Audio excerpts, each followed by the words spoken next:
Okay, greetings everyone. So today we're going to learn about another topic on compiler design, that is left recursion elimination process. So we know recursion, right? That is repeating one thing again and again.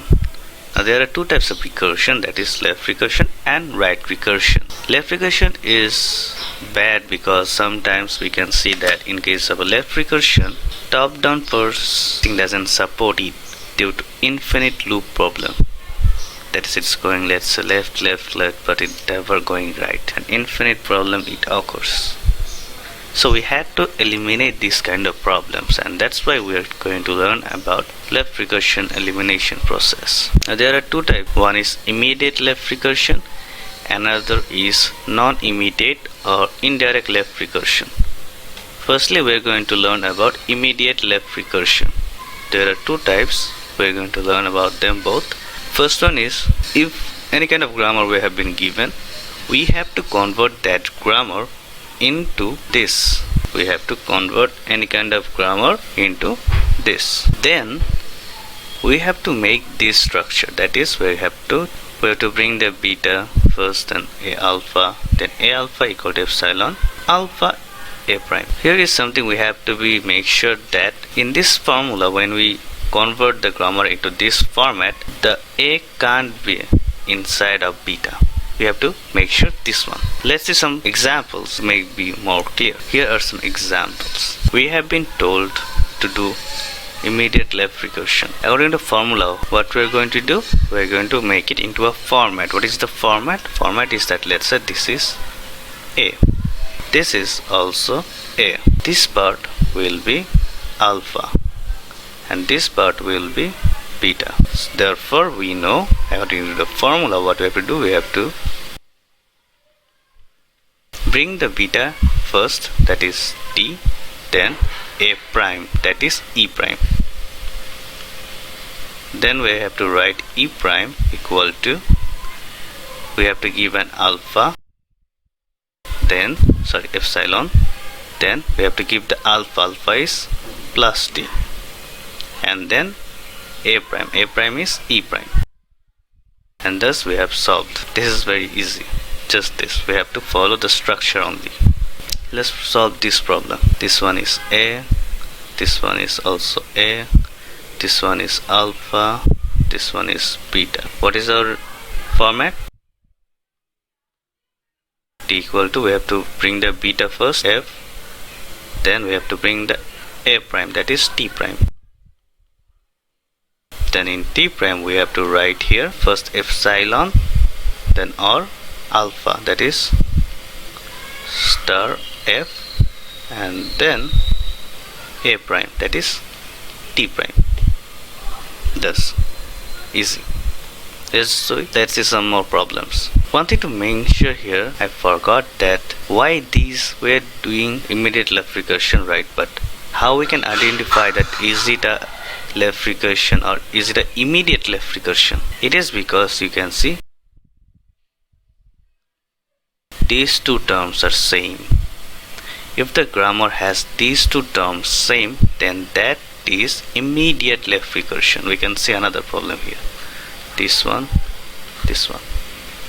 These are immediate left recursion because both of the first position is same for both of them. Let's see this problem here. F is nowhere in here. That means this is not a immediate left recursion and even not a left recursion problem. Okay, because it doesn't match, does it mean that not an immediate, and it doesn't have f anywhere in the grammar. That is, there is no chance for a indirect left recursion also. So this is, then comes this one.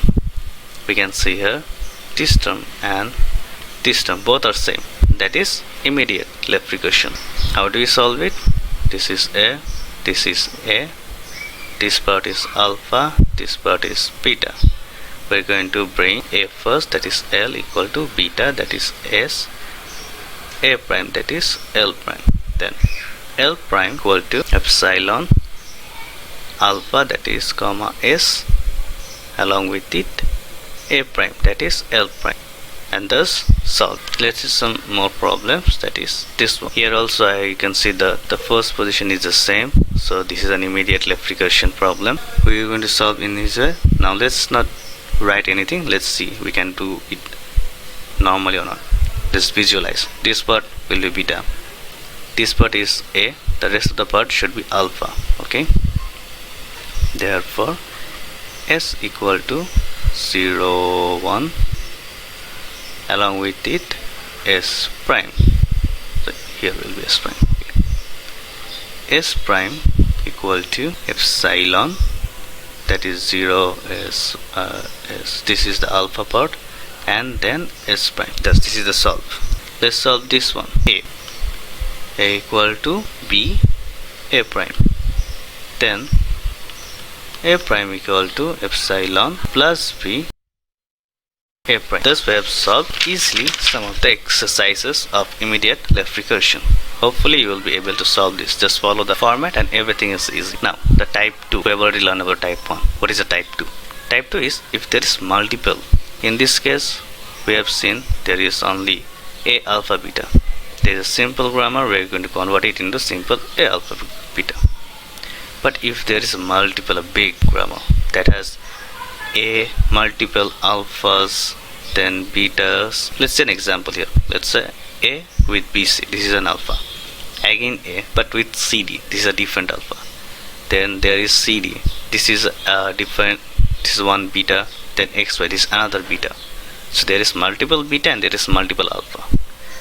For this kind of process, what we're going to do, we're going to follow this format. The grammar is in this state. We're going to convert it into this format. That is, we're going to bring all the betas and along with it A prime. That is beta 1 A prime, beta 2 A prime, dot dot dot beta n A prime. And in case of A prime, that is epsilon alpha 1 A prime, alpha 2 A prime, dot dot dot n, alpha n A prime. Similar like our regular format. So let's solve this also. This one is A. This one is also A. This one is alpha 1 A, alpha 2. This is beta 1. This is beta 2. Therefore, what we know, A equal to, we have to bring the betas. Our beta 1 is CD. So CD A prime or XY A prime. This is beta 2. Then comes A prime. A prime is what? A prime is initially as epsilon. Then alpha 1 A prime. Alpha 1 is BC A prime. Then alpha 2 A prime. Alpha 2 is CD A prime. And thus we have solved also this problem. There is another problem. Let's also solve this one. What we have to do, we have to make sure this is A, this is alpha 1, this is A, this is alpha 2, and this is beta 1. How we did know which one is alpha? If there is A with it, then that one is alpha. In this case, capital A is not with small a.